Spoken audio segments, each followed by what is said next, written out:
ایک صحابی تھے جو حضور کو ہنسایا کرتے تھے، حضور کو ہنساتے تھے، نبی پاک کو بڑے پیارے تھے۔ اس طرح کے بھی کچھ بندے ہونے چاہیے، اس طرح کے بھی کچھ بندے۔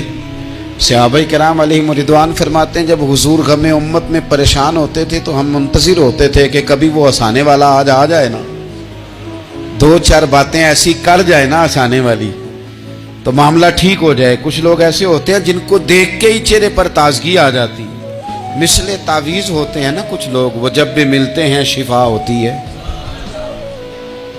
تو یہ حضور کے پاس بیٹھے ہوئے تھے اور ہنسانے والی گفتگو کر رہے تھے، تو نبی پاک بھی ان سے باتیں کرنے لگے۔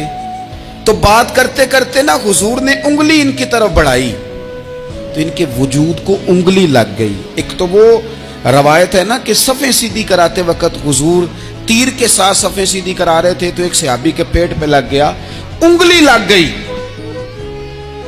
عجیب دیوانے ہیں، کہنے لگے آپ نے مجھے تکلیف دی ہے، معاذ اللہ، انگلی چبھو دی، میں نے تو بدلہ لینا ہے۔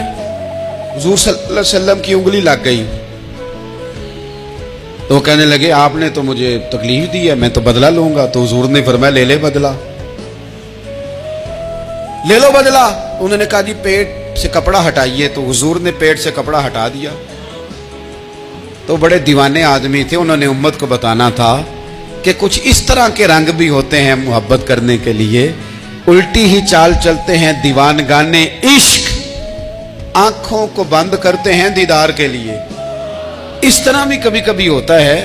کپڑا حضور نے ہٹایا تو انہوں نے نبی پاک کے جسم نور کو چومنا شروع کر دیا، کہنے لگے دن بڑے ہو گئے تھے، موقع نہیں کو بن رہا تھا، تو چلو یہ ایک موقع ملا ہے، حضور آپ کو کسی کے ساتھ زیادتی کر سکتے ہیں تو میں تو موقع تلاش کر رہا تھا۔ اور میرے بھائی نماز کا بھی موقع تلاش کرتے تھے صحابہ، جہاد کا بھی موقع ڈھونڈتے تھے، پر محبوب سے محبت کا بھی موقع ڈھونڈتے تھے۔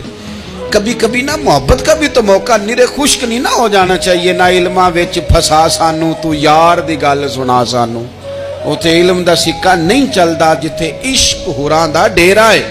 تو کبھی ادھر بھی ہیں